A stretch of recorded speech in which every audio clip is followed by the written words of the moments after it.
Bonjour, je m'appelle Tristan Canuel. On vient poser des questions à Madame Bilodeau. Parfait. Bonjour. Bonjour. Je voudrais vous poser une question à propos de votre train de vie, dans le fond. De votre enfance, puis tout ça. Si je commence par où je suis née d'abord. Ah oui. Oui, moi je viens de Bellechasse, Honfleur, Bellechasse. On est une famille de 8. Mon père était boucher. Ma mère, elle a enseigné quelque temps. Mais quand ils se sont mariés, les autres, elle a resté à la maison. Et boucher de campagne. Il allait de maison en maison, il achetait les animaux, il tuait les animaux là. On a vu faire ça, nous autres. Des fois c'était gay, des fois c'était moins gay, on va dire. Des frères, 3 frères, 4 sœurs. 4 sœurs. 4 sœurs. Moi, je suis la dernière. J'ai une petite sœur qui est décédée en bas âge. Mais ma compagnie, chez nous, on dit la compagnie. Si tu vois le transport, elle, Bilodeau et fils, ça, c'est chez nous, ça. Ah. C'est mon père qui a parti ça dans une petite boucherie. Et après ça, les enfants ont pris la relève. Et aujourd'hui, ce sont les petits-enfants qui ont la compagnie. J'ai eu 86 ans en septembre. D'accord. Puis vous avez eu combien d'enfants? J'ai 2 garçons, j'ai une grande fille du premier lit aussi, une belle grande fille. Ah. Alors, donc, j'ai 3 enfants, 5 petits-enfants et 2 arrières. 2 arrières. 2 arrières. C'est un vrai plaisir. Vouliez-vous parler de votre parcours professionnel du travail, dans le fond? Du travail. Oui. Disons que nous autres, on a commencé par aller à l'école de campagne. Ouais. L'école était à côté de chez nous, donc ça allait. Après ça, je suis allée à l'école normale de Beauceville. C'était sous la direction des religieuses de Jésus-Marie. J'ai été là 2 ans. Et après ça, j'ai enseigné une année dans une école de rang, un peu comme les filles de Caleb, ceux qui savent l'histoire. Et après ça, je me suis emmenée à Saint-Raymond. Et là, j'ai enseigné au collège, au couvent et l'école Marguerite Diouville que tu as vu en entrant. J'ai fait ça 36 ans. 36 ans. 36 ans. Beaucoup de bonheur à enseigner, même les dernières années. Là. J'ai terminé en maternelle et ça a été un vrai plaisir. Pourquoi vous avez déménagé à Saint-Raymond? C'est l'enseignement qui m'a emmené ici. OK. J'avais de la parenté ici et à ce moment-là, je m'en venais à Saint-Raymond pour enseigner à 1 degré parce que je venais de quitter une classe de rang où on avait 7 divisions. Alors, je me suis envenue ici et c'est comme ça que je suis rentrée dans le système scolaire ici. On a enseigné aux garçons, on a enseigné à les filles et après ça, on est allé au couvent, on est allé... et j'ai terminé chez les petits ici à l'école Marguerite Diouville. D'accord. Beaucoup de bénévolat ici à Saint-Raymond, moi. Beaucoup. Oui, disons qu'on était impliqués dans différents mouvements. J'ai travaillé comme bénévole auprès des mouvements BP. J'ai été chez les garçons, chez les louveteaux. J'ai travaillé chez les guides aussi un petit peu. Au niveau des filles d'Isabelle, j'ai travaillé dans ça aussi. J'étais quand même. Comité d'accueil, j'ai été là pendant une vingtaine d'années, si c'est pas plus. J'ai travaillé au niveau de l'Église aussi, dans la pastorale, au service à l'Église aussi. Et ici, ben, on essaye d'en faire le plus possible. On s'occupe de faire des activités, de faire du chant. Et moi, le vendredi, ici, je fais une animation culturelle, un petit peu. C'est quoi le thème de votre Ben, animation? c'est un petit peu de tout. On peut faire du français, on peut faire des maths, on pose des questions, on fait des mises en situation. Pour, disons, s'occuper l'esprit, c'est très important. Pourquoi voulez-vous faire du bénévolat? Je pense que pour moi, c'est important d'être au service de l'autre. Ah. C'est très important. On a reçu, donc, je pense qu'à notre tour de donner. On a eu l'exemple aussi, nous autres, à la maison. On avait une maman qui était très généreuse, puis si je te disais que ma mère, dans le village, elle était la sage-femme. Et on venait la chercher pour les accouchements, puis tout ça, là, tu sais. Puis elle était impliquée dans toutes choses, malgré que la famille était nombreuse, puis il y avait de l'ouvrage. Mais elle trouvait toujours moyen d'aller aider aussi. Votre mère était comment? Ma mère, une belle grande dame. Belle grande dame. Belle grande dame. Ah ouais? Très discrète, très à droite. Elle faisait de la couture, elle aimait le chant. Mon père, il jouait de l'orgue, lui, à l'église. Alors nous autres, la musique, ça a été important. Et ne demande pas où je suis depuis X années, dans des chorales. Dans des chorales. J'adore le chant. Puis on adore la musique aussi. L'église, pour vous, c'est très important? C'est primordial pour C'est moi. primordial. quand j'étais pensionnaire. Après, quand on est devenu ici, c'était important, l'Église, les services. Et c'est pour ça que je me suis impliquée aussi. On déplace ce qui se passe présentement, mais il reste que le fondement est là et c'est important. D'accord. C'est important pour Dans moi. le fond, depuis que vous êtes plus jeune, Oui, l'église était là. oui, Ok, oui. ouais. Nous, on demeurait dans le village et l'église était à quelques pas de chez nous. Donc, on a été élevés avec ça. Vous avez combien eu d'élèves? Ça serait difficile de te dire, Tristan, le nombre d'enfants. Disons qu'en moyenne, ça jouait entre 20, 25, 26 élèves. C'était toujours comme ça, 20, 22, 23 chez les garçons. D'abord en sixième, en cinquième, en quatrième. Et chez les filles aussi, au couvent, j'avais 25 ou 26 filles. Quand je me suis emmenée à l'école Marguerite Diouville, on avait des classes dans la vingtaine aussi. J'ai commencé chez les petits. Et j'ai terminé en maternelle. Et à ce moment-là, la maternelle, c'était les enfants du village et les enfants des rangs. Donc, on les avait une partie de la journée, l'avant-midi, puis l'après-midi, j'en avais 15. Aujourd'hui, c'est pas comme ça. Mais à ce moment-là, les enfants ont 5 ans. Aujourd'hui, on les fait rentrer à 4 ans. C'est une question de décision, mais j'espère que les résultats sont bons, ça aussi. Puis pourquoi que c'était séparé, ces deux groupes-là? C'est que c'est à cause du transport. Ah, À ok, cause ouais. du transport. Les enfants allaient dîner chez eux. Alors, ils partaient, puis dans l'après-midi, ils revenaient à l'école, les autres. Mais moi, j'avais les groupes de la ville, puis les groupes de la campagne. C'était comme ça dans ce temps-là. Après ça, ça a été différent. Ok. Aujourd'hui, ils sont à plein temps. Ils sont tous les jours. Ils rentrent le matin, puis ils sortent l'après-midi, nos Oui. petits, là. C'est long. Quand C'est long. vous étiez payé combien de l'heure pour... Nous, c'est à ce moment-là, Tristan, on n'est pas à l'heure. On est en contrat d'enseignement. Ah, oui. On commence à des salaires à peu près de, je sais pas, là, 1200, 1300 par année. Après ça, ça monte tranquillement, tu sais. Mais on ne devient pas millionnaire. Ah, On ok. ne devient pas millionnaire. Mais qu'importe, c'est une belle profession. Mm. Belle profession. Il s'agit d'aimer ça. Hein? Il s'agit d'aimer les enfants. Puis qu'est-ce qui vous a fait aimer d'être un professeur, dans le fond? Ben, je pense que, comme je disais tantôt, ma mère, elle a enseigné. Oui. Mais à ce moment-là, elle enseignait, là, elle avait une quarantaine d'élèves. Elle était dans une école de rang. Elle devait se chauffer. L'eau était dehors. Elle a connu ça, elle l'a là. Hein? Puis au moment où ils se sont mariés, puis là, c'était officiel, on n'enseignait plus.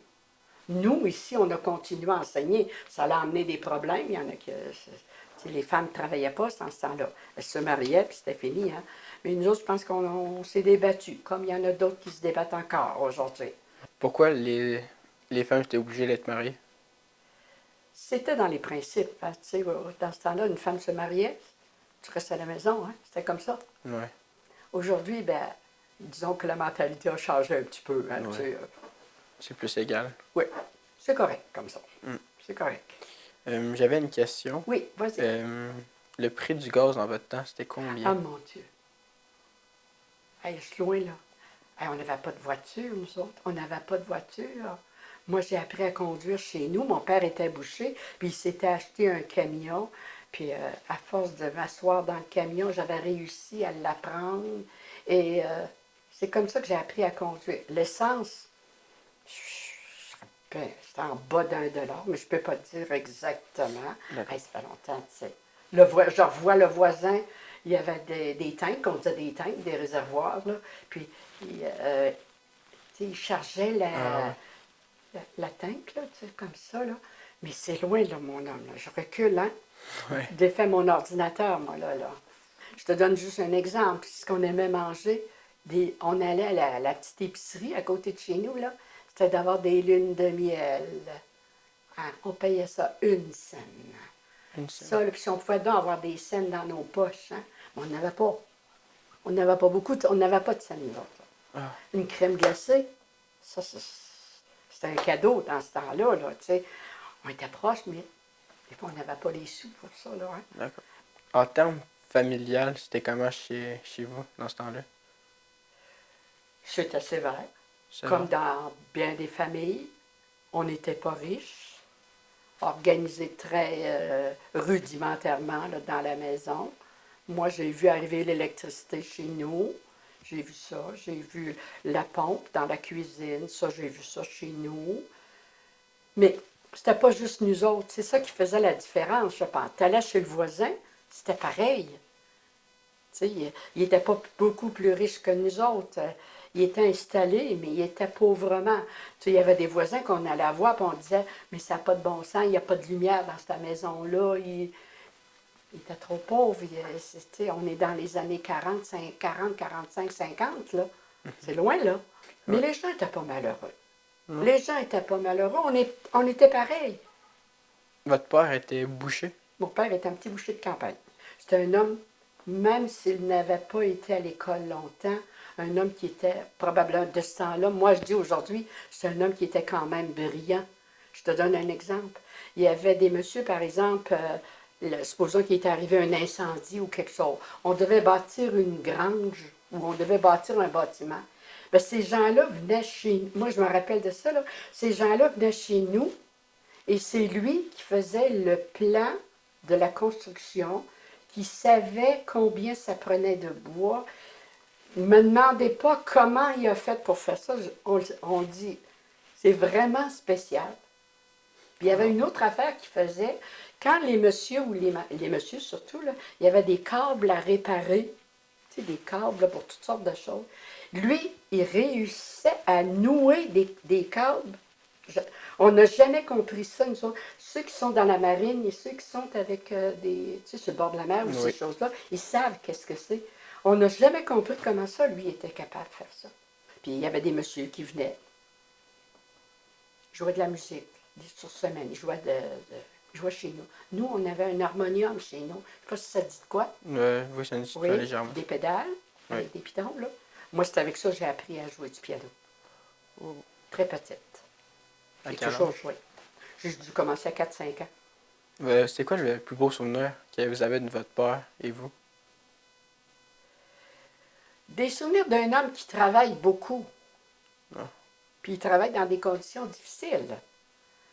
Certains repas qui nous reviennent, mais on ne peut pas avoir une atmosphère comme on a aujourd'hui.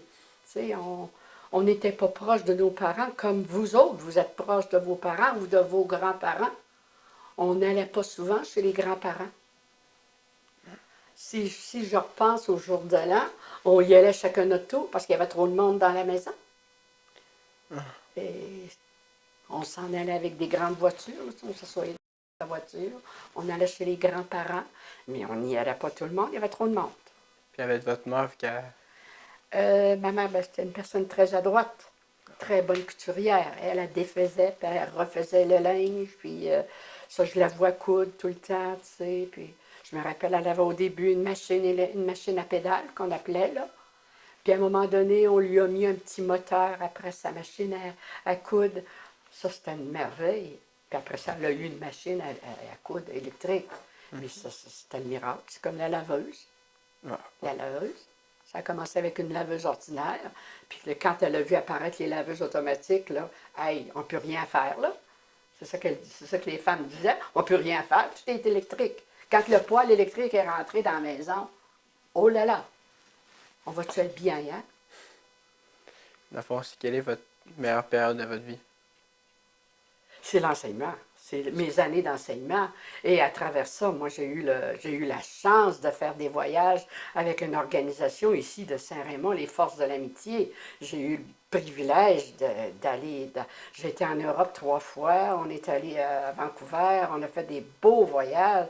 J'ai eu la chance, avec des bénévoles, de faire des beaux voyages ici. Puis une chose que j'adore, c'est d'avoir été dans des chorales. Parce que moi, le chant, ça fait partie de ma vie. C'est important. Puis encore, je suis encore dans une chorale. Quand vous rentrez dans le magasin pour aller vous acheter un sac de bonbons, là, ça va vous coûter combien? C'est comme je te disais tantôt, si on réussissait à avoir des scènes, on a là-dessus cherché une laine de miel, ou bien une crème à la glace, ou bien des bonbons à la scène. Puis les bonbons étaient dans des contenants, là. Puis là, le monsieur ou la madame du magasin, ben, quand on avait des scènes, il nous donnait, et il nous passait des bonbons. Les biscuits, c'était pareil. On allait acheter des biscuits. Les biscuits étaient dans des caisses ou bien dans des plats, là. Puis là, on remplissait un sac, puis on en avait beaucoup pour peu de scènes. D'accord. Mais il n'y avait pas tant de choses comme aujourd'hui. Quand vous étiez jeune, c'était quoi le meilleur moment de votre vie? Les années d'études ont été des belles années pour moi. Les années D'études? quand j'étais étudiante à l'école normale. J'ai aimé ça beaucoup, moi, le pensionnat. C'est nous autres, le pensionnat, c'était tu pars en septembre, tu reviens aux fêtes. Tu reviens après fête, tu reviens en avril. Moi, j'étais pensionnaire. Tu pars en avril, tu reviens à la fin de l'année. Il y en a qui étaient semi-pensionnaires, Ouais. les gens de la région. Mais nous, si on venait de l'extérieur, nous étions pensionnaires. On couchait dans des grands dortoirs. Là. Les lits sont tous un à côté de l'autre. Là, puis on couche à la gang avec des petits lavabos. Puis, mais c'était des belles années. Des belles années. Oh oui, oh oui, des belles années, ça. Votre niaiserie quand vous étiez jeune, est-ce que vous avez déjà fait une bonne niaiserie? Des niaiseries, on en a fait, hein? Ah ouais. C'est... Moi, je dois dire que j'ai appris à patiner. Moi, petite, je portais des petites bottines. Maman, Ouais. pourquoi, quoi, je ne sais pas, là. J'allais patiner, je mettais les patins de mes frères en gardant mes bottines, parce que les patins étaient ben trop grands. Puis là, je m'en allais sur la patinoire à quatre pattes. La patinoire était en avant de chez nous. Puis là, c'est comme ça que j'ai appris à patiner. Moi, j'ai toujours aimé ça, patiner, hein. Fait que ça, je me suis fait agacer pour ça. Ben oui, ben oui, ben oui. On n'était pas toujours habillés chic, nous autres. On avait des bons vêtements, mais par rapport aux autres, ben, Il y a eu une peut-être différence. qu'il y avait peut-être une petite différence. D'accord. Mais on a eu des beaux moments aussi avec les autres, les amis, les filles du village. On prenait des marches. On se balançait. Tu sais, on ne va pas des sports comme aujourd'hui, là. Je Hein? comprends pas. Non. Est-ce que vous connaissez encore du monde de ce temps-là? Ben oui. Oui. Ça a changé beaucoup, par exemple. Si on va dans le petit village, une chose qui me fait bien de la peine, c'est que la maison paternelle a été démolie pour faire du stationnement. C'est nous autres, la compagnie a pris une expansion dans Honfleur. Bilodeau a pris de la place. Je comprends ça, je comprends ça. Mais tu sais, quand tu es habitué, nous autres, on faisait le coin de la rue. Puis là, la maison, il n'y a plus, là. Oh, la maison, il n'y a plus, là. Hein? Quand j'arrive dans le village, puis que je rencontre quelqu'un, je me demande toujours, t'es le fils de qui, toi? Pour essayer de me rappeler les gens du village, le magasin général, le petit magasin, tout ça, à travers tout le reste. Ok. On se rappelle des souvenirs. Ah. Te rappelles-tu de... Hein? Te rappelles-tu d'avoir fait ça, tout ça ici? Hein? C'est comme ici, quand tu rencontres les gens qu'on a commencé à connaître, déjà, il y en a que on ne voit plus parce qu'ils sont... Il y en a qui sont décédés, il y en a qui ont changé d'endroit, mais ça a changé énormément ici. Si on passe au magasin, si je te nomme des magasins, toi, ça te dit rien, la bijouterie Rio, le magasin Savard, le magasin Fortin, ça, c'était tout sur la rue Saint-Joseph. Après ça, c'est devenu, le bureau de poste, ça a toujours été... Il y avait une brasserie, à côté du bureau de poste, il n'y a plus ça. Madame Turgeon, ça, c'était en avance aussi, c'était tout dans ce coin-là. Hein? Mais c'est ça l'évolution, c'est ça. Regarde la pharmacie. La pharmacie, c'était très, très grand. C'est devenu autre chose. Le magasin, là, c'est Provigo. Avant ça, c'était Voyer-Jobin, qui était sur la rue Saint-Joseph. Maintenant, c'est devenu d'autres choses. Les jeunes, est-ce qu'ils fumaient en bas âge dans ce temps-là ou ben, il n'y en avait pas beaucoup qui fumaient? Probablement que ça fait un petit peu comme aujourd'hui. On commence à cachette un peu. Puis on s'en passe une, on s'en passe deux. Puis moi, chez nous, j'ai déjà vu fumer mes frères, mais mon père fumait de la pipe. Ça, mais pas les femmes. Il ne fallait pas fumer. Nous autres, on fumait à cachette. Moi, je n'ai jamais fumé. Ah ouais. J'ai toujours dit, j'ai pas les moyens de fumer, moi. Mais j'ai jamais fumé. J'ai pas. Mais il y en avait d'autres qui fumaient. Puis, te dire si ça a commencé plus de bonheur que d'autres. Sûrement qu'il y en a qui ont dû commencer à cachette comme ça se fait encore aujourd'hui. Puis, C'est peut-être pas les mêmes cigarettes. Il y a peut-être là la différence. Ouais. Tu sais, c'est peut-être ça la différence. Vous avez eu un mari? Oui, j'ai eu un mari, Maxime Renaud. Oui. On s'est mariés en 58 dans le petit village de Honfleur. Parce que tu sais, à ce moment-là, on se marie dans le village de la mariée. Et la réception était dans... On avait une salle paroissiale et la réception était là. Et c'était comme ça. Puis on partait en voyage de noces dans le courant de l'après-midi. Oh. Puis les gens de la noce, ben, eux autres, je ne sais pas ce qu'ils faisaient après, en tout cas. C'était leur problème. Yeah. Et on a été ensemble 39 ans. J'ai eu des beaux enfants. J'ai des beaux grands petits-enfants. Et comme je t'ai dit, j'ai des arrières, là. C'est merveilleux, ça. Je ne pensais jamais. Des petits-enfants, oui, mais des arrières, ça, c'est merveilleux, ça. Ça vient faire un beau complément. Il est décédé en 97. 97? 97. Quand même. 66 ans seulement. Très jeune. Trop jeune. Trop jeune. Trop jeune. Mais quand la maladie s'empare, ben, que veux-tu? À quel âge vous êtes marié? J'avais 21 ans. 21 ans? 21 ans. Parce que moi, on m'avait dit qu'il y avait du monde qui se mariait plus jeune. Ben, tu as eu des gens, des femmes, des hommes et des femmes surtout, 16 ans, 17 ans, 18 ans en campagne. Oui. T'sais, on entend ça beaucoup, là, les madames, là, celles qui ont des grosses familles. Là. Moi, je mange avec des dames, là, Tristan, là, 11 filles, 7 garçons. Ça, c'est la même femme, ça. Là. Puis ça, c'est dans le bas du fleuve. Puis, il y en a eu beaucoup de ces femmes-là, 17, 18, 19 ans. Les hommes, peut-être 20, 22, 25 ans, peut-être. Hein? Mais beaucoup. Maxime a toujours été un guide. Un guide, c'est des gens qui font des voyages de pêche, de chasse. Oui. Maxime était un guide. Puis les dernières années, il a travaillé pour la console Bathurst. Il était opérateur de niveleuse. Oh. Il adorait ça, lui. Il fallait que le travail soit bien fait. Puis il a été très aimé aussi comme travail. Quand je me suis mariée, Tristan, Maxime avait une petite bonne femme de 6 ans. Ah ouais. Sa maman était décédée des suites de maladie, là. Et elle avait resté chez ses grands-parents. Et moi, quand on s'est mariés, et elle s'est emmenée avec nous autres le mois d'après. Oh. C'est une perle. C'est une perle. J'ai jamais eu de trouble avec cette petite fille-là. Puis je pense que pour ses 2 frères, c'est la grande sœur. Oh. C'est pas une demi-sœur, c'est la grande sœur. Elle a fait un projet d'adoption. Elle a adopté un petit Coréen. Et c'est elle qui est grand-mère, là. C'est pour ça que je suis arrière, moi, là. Je suis très contente de ça. Vous voyez comment, vous, le futur? On s'en va vers du programme, on s'en va vers du développement. Il va falloir que nos jeunes soient solides. Moi, je vois les jeunes familles, là, puis j'ai dit, ils ont besoin d'être... les jeunes couples avec les familles, avec tout ce qui se passe, avec l'évolution, les machines des mains, les appareils, tout ça. Il va falloir se donner du temps, hein? Du temps entre nous autres. Pourquoi? S'en donner du temps. Pourquoi? Parce que l'extérieur vous attire, il y a beaucoup de développement, ça va vite. Moi, je trouve que ça va vite. Regarde, j'essaye de rester un petit peu dans le nouveau, mais on ne suit pas, nous autres. Alors, dans l'avenir, vous autres, vous allez avoir de quoi... Mais vous êtes déjà, vous êtes déjà dans ce courant-là. Vous allez peut-être avoir moins de troubles que nous autres. Ouais. Mais quoique, on va se déprendre. Vous allez vous déprendre. Ça va bien aller. J'avais une question à propos de votre père. Vous avez parlé qu'à un moment donné, c'était pas très beau quand il avait découpé un truc, un animal. Ça, c'est dans les souvenirs, ça. Hein? Ah oui. Quand un homme était bouché, il faisait un marché qu'on appelait le marché de Noël. Il tuait plus d'animaux pour avoir plus de viande, parce que les gens, l'hiver, c'était de la conservation, c'était tout ça. Hein?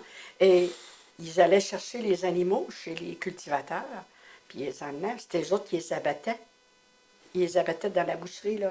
Je revois ça là, dans la boucherie. Là. C'était pas moderne, nous autres. Ils les abattaient, puis les saigner, puis tout ça, les accrocher, les vider, tout ça. Je revois tout ça, mais c'est pas dans les meilleurs souvenirs, ça. Mais ils n'avaient pas le choix. Pourquoi? Des fois, ils étaient 4, des fois, ils étaient 6 hommes, ça dépend. Ils amenaient d'autres hommes pour leur aider. Ça arrivait une fois par année, ça. On appelait ça le marché de Noël. Des fois, ça finissait par du liquide, plus que d'habitude, là. En tout cas, ça, on ne rentrera pas trop dans les détails de ça, là. Mais ça faisait partie, ça, du gros lot, ça aussi. Mais c'était ça, le marché de Noël. Dans ce temps-là, ben, il y en avait des glacières, des cubes de glace, là. Tu sais, mon père vendait de la viande, mais quand on allait dans le frigidaire, c'était des cubes de glace qu'il y avait là, puis la viande était dessus, là, tu sais. Il sortait la viande, coupait ce que le monsieur voulait avoir. De la saucisse, c'est maman qui faisait ça. Le boudin, c'était maman qui faisait ça aussi. Tu sais, j'ai toutes ces senteurs-là, moi, là, que quand tu me poses ces questions-là. Aujourd'hui, c'est devenu la grosse compagnie de Bilolo. Fait que, regarde, ça a évolué comme ça, là. Ça a fait ça. Et vous n'êtes pas embarqué dans l'entreprise de votre Non, père? il fallait que ce soit juste des hommes. Ah ouais. C'est comme ça. Pourquoi? Ben, pourquoi? Demande-nous dans le système, tu sais qu'autrefois, la femme n'avait pas une grosse place, Ouais. hein? Tu sais, elle avait une petite place. Puis quand elle réussissait, ben, tant mieux, hein?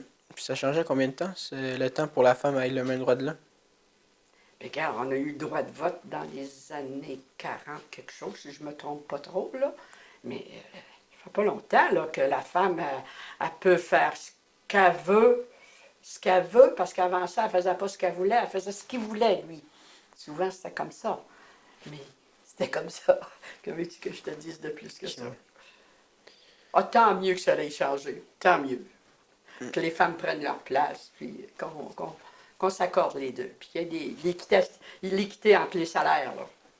Je prône ça, moi, là. Hein? Vous avez dit que votre parcours scolaire vous était très important. C'est quel le prof qui vous avait plus marqué? Ah, pensionnaire. Oui. Ah, il y avait une religieuse, là. Elle venait de Vancouver, cette religieuse-là.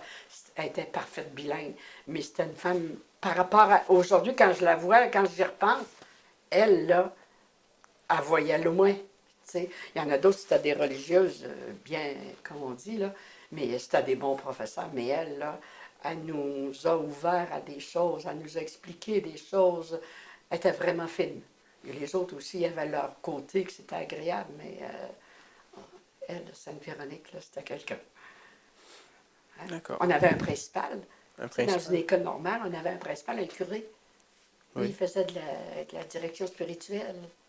Il fallait aller le rencontrer, il fallait parler avec lui. Si on avait fait des choses pas correctes, il fallait tout y expliquer ça. Là. Aujourd'hui, tu verras pas ça. Là. Mais c'était comme ça. Les couvents, il y avait un principal ou un aumônier. Votre plus beau voyage, ça serait quoi? Les plus beaux voyages, Oui. ça, c'est quand on est allé en Europe. Ah, On est allé ouais? en Europe, c'était merveilleux. Moi, j'ai fait un voyage aussi. J'étais dans la chorale de Sainte-Catherine et on a fait un échange de chorale avec une ville de la France. On a été chanté dans une cathédrale, on a été chanté avec des gens de là-bas. Ah oui. Ça, tu ne peux pas oublier ça. On était reçus dans des familles, puis on avait eu un programme, puis à travers le reste. Très beau voyage, ça. Mais je demeure à Saint-Raymond depuis 1957, moi. Mais ici, à l'Estacade, je finis ma 8e année. Tiens, man. Puis je j'aurais aimé ça. J'aurais aimé ça. Si tu regardes ma vue, moi, là, Oui. j'ai choisi, hein, comme j'ai dit. Hein. Je voulais revoir mon école, je revois l'église, je revois la Côte-Joyeuse, je revois tout ça ici, là, moi. J'étais en plein centre. J'adore. J'adore ça. Est-ce que vous avez un message pour les jeunes qui nous regardent sûrement? Ayez confiance en l'avenir. Faites confiance à l'avenir.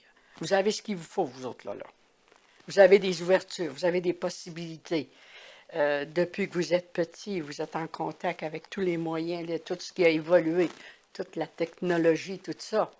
Mais restez vous-même. Restez vous-même. Laissez-vous pas trop embarquer par toutes sortes de choses. Hein? Oui? Ayez confiance en la vie. Ça va aller. Ça va aller. Soyez de bonne humeur. Soyez de bonne humeur.